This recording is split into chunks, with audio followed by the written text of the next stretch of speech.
Okay, looks like I'm ready, so I can go live. And then this one should be coming up on here, something like this. Click on that. It says the live event will begin in 10 minutes. But this says it should be going.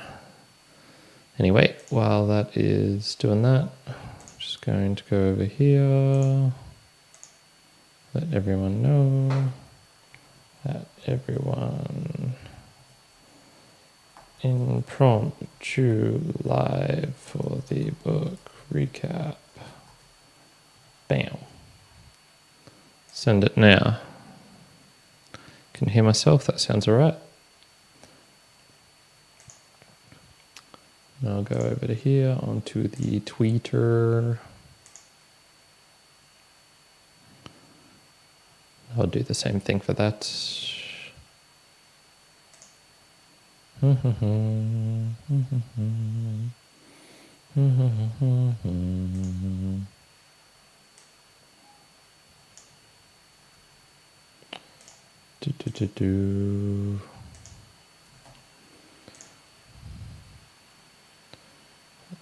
Put over here, go to this one here. Put that one, reading up for pleasure.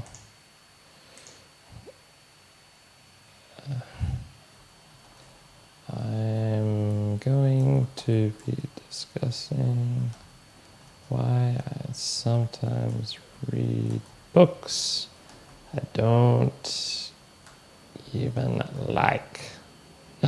Shock and horror. Okay. That is going there. I might even write a comment because I've got a little bit of time. Do you ever read books just to learn and not for enjoyment?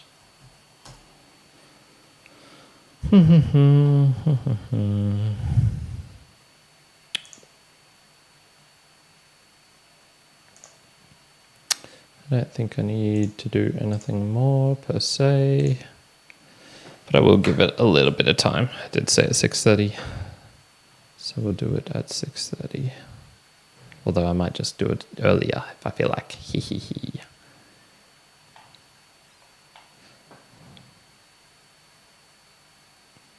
Give that a thumbs up.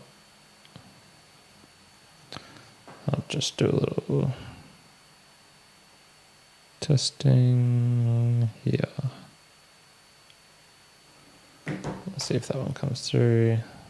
Did that one there. Yeah. Okay, I can see my own test in there. That's good. Let's check that the audio is still recording. Yes, yes, yes, yes. Yes, it is. That is also good. In which case I will minimize all this and just make sure my screens are good. That looks pretty good. I suppose the only problem with that is if I can make that a bit smaller. Yeah. And then have the YouTube on this side so I can see what's going on. If I could make that smaller, that would be great. Top chat, live chat. There we go. I guess that'll do. Okay, cool. Bring up my notes. And I don't need those headphones on anymore. But I'll still keep that live streaming. Just so I can tune in when I want to. Yes, yes, yes, yes, yes.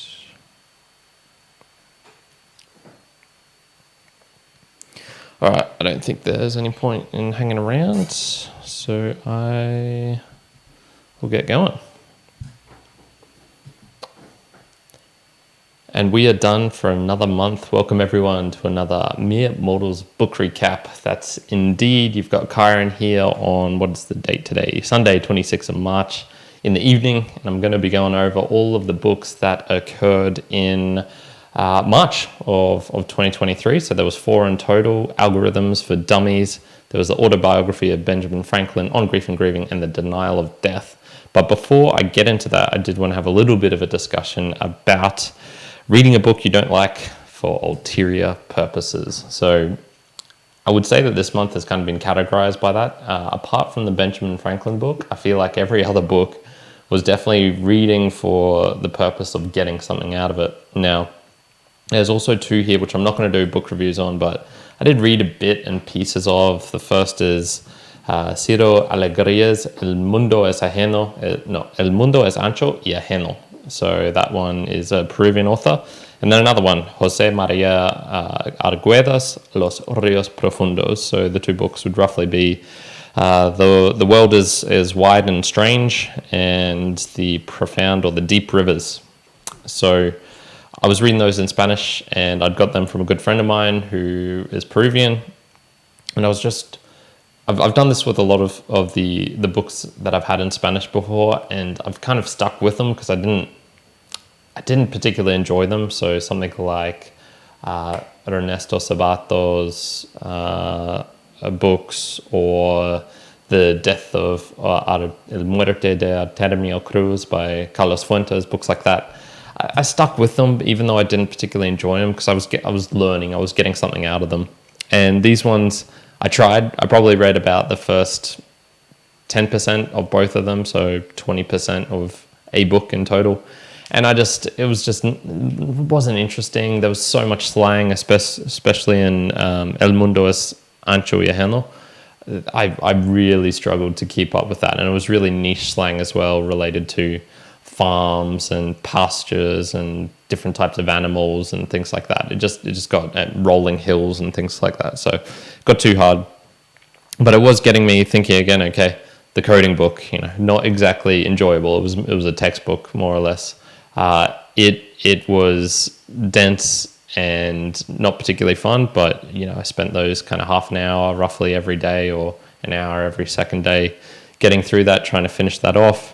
On Grief and Grieving, it's not particularly a fun thing to contemplate a loved one's death or death in general, but once again I felt it was pretty good for knowing more about knowing more about mortality and reactions to it, and some of the things that could occur. And then the denial of death, funnily enough, this one actually wasn't that much about death. It was more about the psychoanalysis. And I stuck through that because I wanted to know more about the psychoanalysts, in particular Freud and Jung, which he spent a fair chunk of time talking about in the book. I don't care about their ideas per se. I find them a bit too single-minded and narrow in their focus, trying to put everything under repression or sex or death in this case. Just seems a little bit of a too simple in my opinion. So all of these books, apart from the Autobiography of Benjamin Franklin, all of them were kind of work, to be honest. They felt like a little bit of a grind and learning. There was certainly not that many moments of laugh out loud or joy. And I mean, even the Benjamin Franklin book was me trying to understand, take something away from a great man and see, could I apply this in my life? What could I do to be more like him? And there's a whole episode on that, which I'll talk about soon. But all of this, I guess, gets to this point of, okay, how much should you read for learning? How much should you read for enjoyment? How much should you read because it's just good for the brain? How much should you read for a book club because other people recommend it? How much should you read to experiment and try new books? I mean, the should word is silly in itself. Do whatever you want. In my case, I think I probably spend a bit too much time on stuff I didn't enjoy reading, and you'll see this in some of my reflections of the choices for April that's coming up. But all of this, I guess, combines together to say, probably you're going to experience times in your life where you need to read a book for work or to gain a piece of knowledge which you just can't get in any other means. And sometimes I think you need to tick off stuff that you don't like just to be able to be able to cross it off as kind of the bad ideas. I felt that about the denial of death. I don't think I need to read Freud's works or Jung's works. I might someday, but I I don't think there's much merit in their whole life philosophy. Sure, there's probably some interesting things, but the way it comes across, certainly in this book, made me go, wow, these guys are so far off the mark. And so I think that's useful. I think it's useful, much like I've read Mein Kampf by Adolf Hitler, like I probably will read some of the Communist Manifesto and things like that in the future. There's books like that where I think it's useful to read about the bad ideas, to contrast, to compare, and see, okay, why are these bad ideas? How did this happen? What can I learn from the bad ideas? Because you not only can just learn from good ideas, I think you can learn from bad ones as well. So as I mentioned, there was 4 books for this month, and I would jump on to my favorite, the easiest, the best of the bunch, Benjamin Franklin's The Autobiography and Other Writings. I gave this a 8 out of 10. Was really enjoyable, really enjoyable. The reason I picked this up was because I had read about him in another book and was just going, okay, yeah, I think there's something a little bit special about him. I want to know more. So there was some intriguing things. The page 91, I talked about his moral perfection, about how he's encountering conflicts of this. Very similar to my own phrasing of trying to be ethically sublime. He was aiming for this moral perfection. And I did a whole podcast episode of this on episode 375, Musings of the Mere Mortals podcast, and that was titled, What Are Our Greatness, Weaknesses of Virtue? So we were really examining, okay, what do we suck at?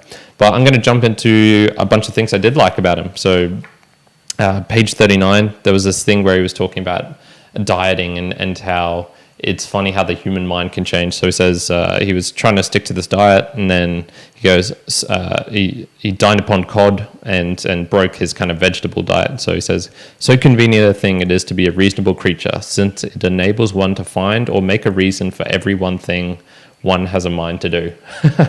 Really interesting how he's pointing out, yeah, okay, my example for me is I don't believe in lying. I think lying is kind of one of the cardinal sins, that one of the worst things you can do, whether it be from the small lies or up into the big lies. And it's really easy for me to say that because I suck at lying. My friends always tell me my emotions show on my face. I have no control over this.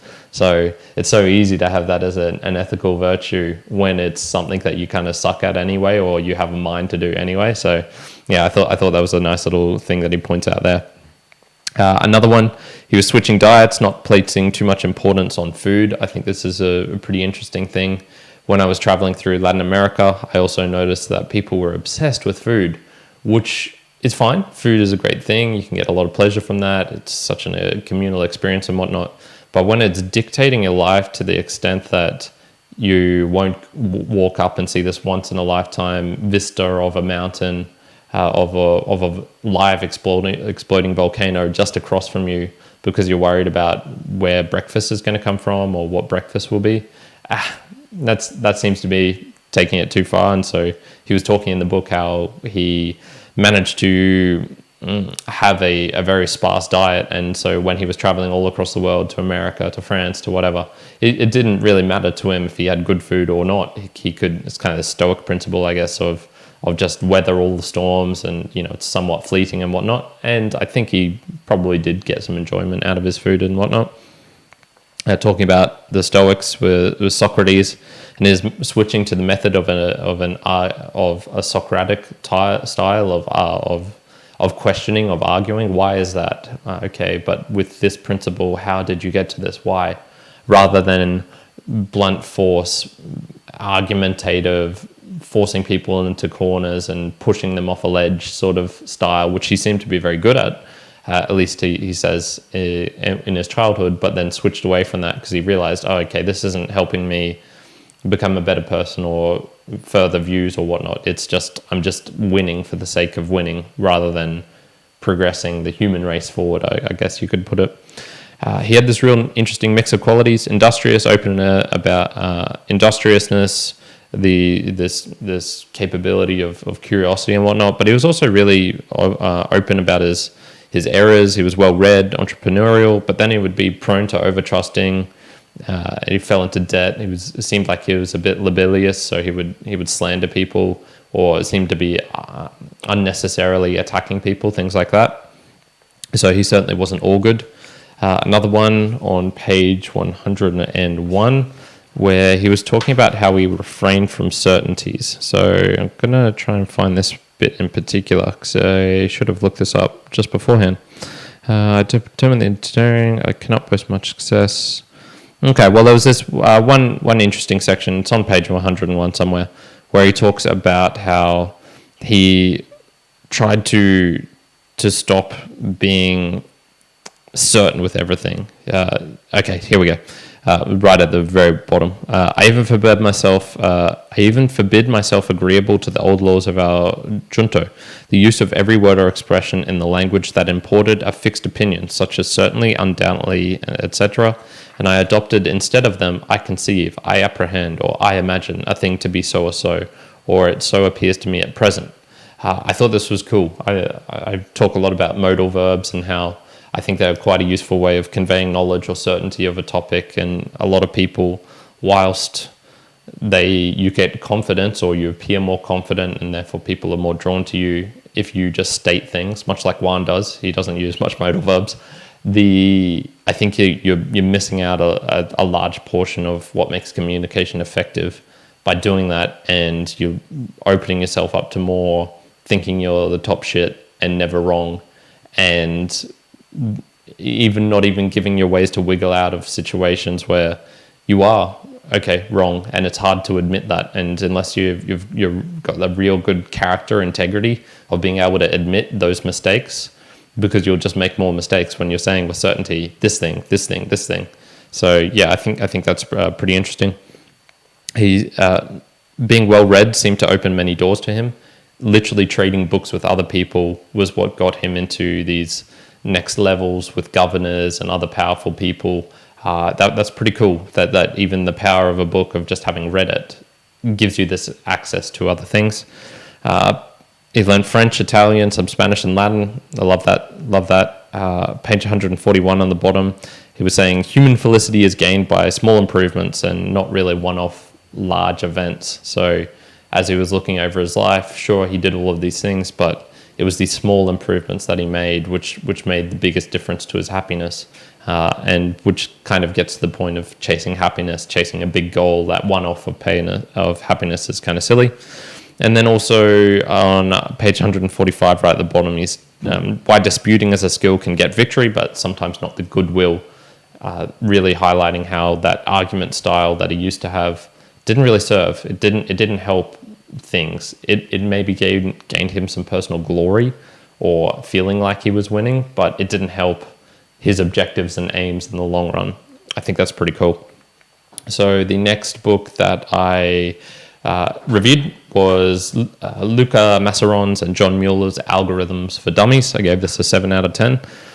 Not too much I can actually say from this. A couple of fun things was just reading this book and realizing, they talked about Bitcoin in it. They talked about the hashing, the cryptography, the need for it, and why even the cryptography of SHA-256 all were mentioned in here. So it was just saying, the Bitcoin blockchain's all built on algorithms and whatnot as well. I think my weak point, what highlighted to this from this book for me, was my lack of creativity. I'd already somewhat known this, but really when I just had that desire or the thought to try and create the Fibonacci sequence, just a simple algorithm around that. And there was things missing in my brain. The spark to create something wasn't particularly there. I think I much more thrive on the environment where everything is possible, and then you have lots of limitations boxing you into a certain style, and then you can move forward with that style. I don't particularly see that as creativity. Some people might say that, if you want to know more about creativity and art, check out the Mere Mortals conversation with Justin Fox or with Alexander Watanabe, which were, I think, 84 and 85, respectively. So check those out if you want to know more about that. What I'm still lacking for the coding is just some rote memorization as well. There's stuff like fill NA curly brackets or drop underscore duplicates curly brackets. I was using them, all these small separate functions, but I still don't know what they mean. I still don't know exactly of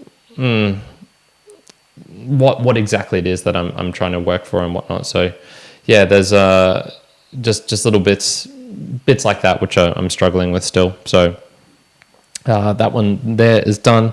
I will have On Grief and Grieving by Elisabeth, Kübler-Ross and David Kessler. Got a couple of books with multiple people in it.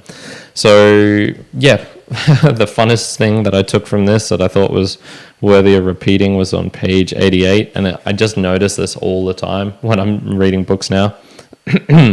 So here we go. I think this is where it's like I want to highlight the books, but I don't own them, so I shouldn't do that. Where is it? Oh, this is going to be really annoying. It's definitely page 88, right? Page 88, bottom.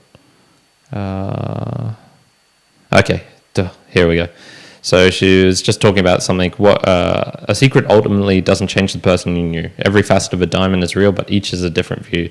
So don't let all that you held dear about your loved one be negated by some other part of them. So I think this was talking about secrets and keeping a secret. What you knew was real. What you found out was most likely real also. If it was negative, do your best to realize they were merely mortal, just as you are. I just see that in every book I read now. I can't unsee it. I can't unhear it. So yeah, that was a little thing there. I talked about this with Juan recently in the episode that is actually getting released in 18 minutes time. So it will be out by the time you hear this. And that was an episode of the Mere Mortals Meanderings, episode 377. And that was titled about can you prepare for grief? That was the question I took from this book and asked to Juan. So will it help? For me, I don't think it'll too much, this book. I don't think it'll prepare you for a loved one to die, but it can kind of prepare you to put some things in place so that it won't hurt as the things related to that, the other stresses that will come from that. You can put things in place so it won't be as stressful an event, and you can properly grieve the person without having to worry about finances or worry about these other things, or at least there are prompts for you. She doesn't particularly talk about, here's the 10 steps to get your finances in order or anything like that. So yeah, that was it was a good book. I'm glad I read it. Oops, I should have changed my little thumbnail there. That was it, On Grief and Grieving. And then the final one that I had was The Denial of Death by Ernest Becker. So I got this because I had heard, in particular, Lex Friedman talk about this numerous times. And you can go type Lex Friedman, Denial of Death, or Ernest Becker into YouTube. You'll find some clips of him raving about it, how he was saying it's an amazing book. I don't see it. I do not see it. It's made me question Mr. Friedman's book recommendations in the future, at least. I mean, he does like 1984, so I'll put him on level pegging, I guess. I've got all these things from here, which I feel, so I gave this a 3 out of 10. I'm not sure they're even worth talking about because they're just so crazy. There's stuff called the Weil paradox, where he's talking about the socialization processes for all children are painful and frustrating, and hence no child escapes forming hostile death wishes towards his socializers. Therefore, none escape the fear of personal death in either direct or symbolic form. Repression is usually ... immediate and effective. And then he's talking about how the child is too weak to take responsibility for all this destructive feeling, and it's just like, how can you know what a child's thinking? That and the certainty that they are forming hostile death wishes. That's what all children are forming, in his opinion. And I don't think I'm being hyperbolic when I say that, or not expressing his views. I'm pretty sure that he would say all children will experience this thing. All children will experience some sort of penis envy or some sort of sexual thing towards their parents and their mum and their dad, and I don't see it. Another one where he's talking about on page 28 how often the child deliberately soils himself or continues to wet the bed to protest against the imposition of artificial symbolic rules. He seems to be saying that the body is his primary reality and that he wants to remain in the simpler physical Eden and not be thrown out into the world of right and wrong. So this is where the child is having these existential crises that will make even adults pale and quiver in comparison. It's just so full of shit. There was some stuff that did make sense. There was talking about dread on page 69. There's a small quote here. If a man were a beast or an angel, he would not be able to be in dread. That is, if he were utterly unself-conscious or totally unanimal. Since he is a synthesis, he can be in dread. Man himself produces dread. I think that's a smart enough point, and there was some additional context to that, where he was saying, okay, yeah, this is why we feel dread. This is why we feel angst over death and things like that. So that was good. Let's go to another wacky one though, just to even the score out. So he was talking about homosexuality and why. What's the reason for homosexuality? Today, we generally see homosexuality as a broad problem of ineptness, vague identity, passivity, helplessness.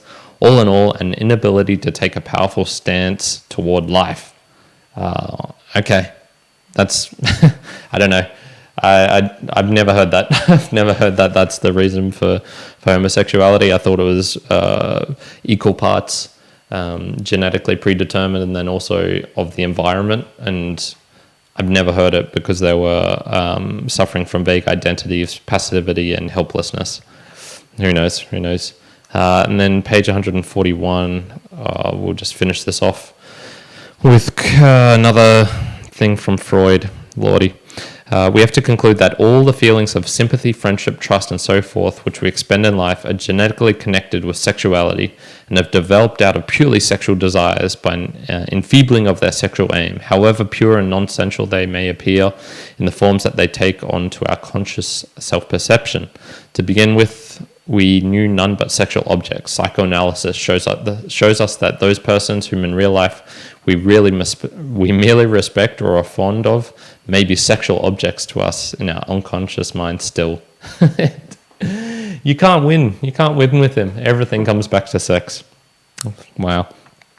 There was also lots of quotes. They would put things like identification, transference, focalizations, transference heroics, transference beatification, termination of the transference, romantic solution, partialization. They seem to love creating a thing and then attaching something to it. It was like, we always got to have this new transference, this thing. It was,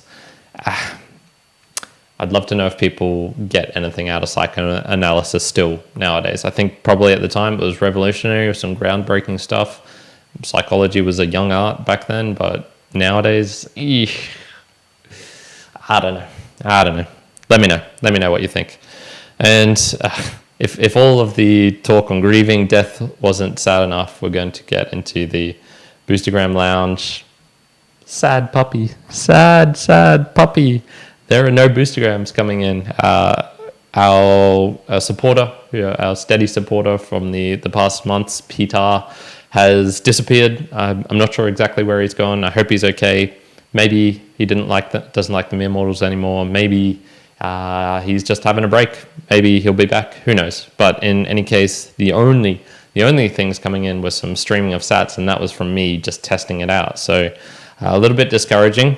I'm not gonna lie. That does suck. Once again, this show relies on your support, so I really do appreciate, even if it's just a small bit, trying out the Fountain app. You'll earn some sats by listening to things there, and you can boost that onto me. I would really appreciate if you could do that, even a tiny little bit amount, just to know that someone's listening to these reviews. I do see that it's getting downloads and listened to, but the lack of feedback is not so great. And even on the YouTube videos and whatnot, some of the clips get some comments and whatnot, but yeah, I would definitely appreciate some more feedback. That would definitely perk me up. But let's keep going on anyway. What is coming up for April of 2023? Well, you can see on the screen here that I've got the Confederacy of Dunces So I have been reading that book. I'm about a third of the way through, and that's a fun book. I'm enjoying it. So I'm getting back into some fun reading. Some other stuff, another pretty fun one is John Steinbeck's Cannery Row. I had read Sweet Thursday by him and then The Grapes of Wrath. Sweet Thursday was actually quite a good book, and it contains a lot of the same characters, so that's really cool. Another small one, which I might get to at some point, is Animal Farm by George Orwell. It's ridiculous that I haven't reviewed that on this channel yet, because it is a fantastic book, considering how small it is. I did have a whole stack of Python books here. I had a look through them, and the one that really jumped out to me was Learn Python 3 the Hard Way. It's a little bit older. I think it was published in 2017, but it still seemed to be... the guy who wrote it seemed to inject some of his own personality into it. And even with just the titling of doing it the hard way, as in you got to write down, you got to actually do the exercise. There's no copying and pasting and things like that. So very cool that that's in there. Juan has also said he's going to be doing some book reviews. I'll see it. I'll believe it when I see it. But he might be having some. What are those books that he's told me about? I can't remember. I think there was some Ryan Holiday. He seems to have a bit of a bromance with Mr. Holiday. So that is also coming up. We'll see how we go. And yeah, I think that's going to get us right into the end point of value for value. So I'm going to make this real easy. I would just like you to reach out at some point, just say, hey, I really like the book reviews, whatever form you want to do that. If you look down in the show notes, there is or a bunch of links. You can do it via TikTok. You can do it via YouTube. You can do it via Instagram. Even on Facebook, I'll find it. On Twitter, I've got a personal Twitter, at Kyrin Down. And what else do we have? We have the Discord. So if you just reach out to any of those just to let me know that you appreciate the book reviews, I would feel good about that if you could do that, because I do spend a lot of time, energy, effort in doing that. So value for this week, for today, is definitely just reaching out to me. I would appreciate that. So I'm gonna leave it there. Thank you everyone for joining into the book recap. It was a little bit muted today, nothing too crazy. I hope you found some extra interesting notes from this. Would also just obviously go check out the book recaps if you want to know more of each of these individual books and how my exact thoughts on the book and whatnot. And yeah, until the next book recap, and I really do hope you're having an amazing time. Fantastic day wherever you are in the world. Kyrin out. Okay, I'm going to leave the streaming there. I think I saw one in the chat, considering it was coming from my own channel. So this is the Photoshop I live for. Justin is definitely on the creative, and he definitely is. Coolies, I'm going to stop here. If anyone's still in, come join me in the Discord for a little bit. And yeah, peace.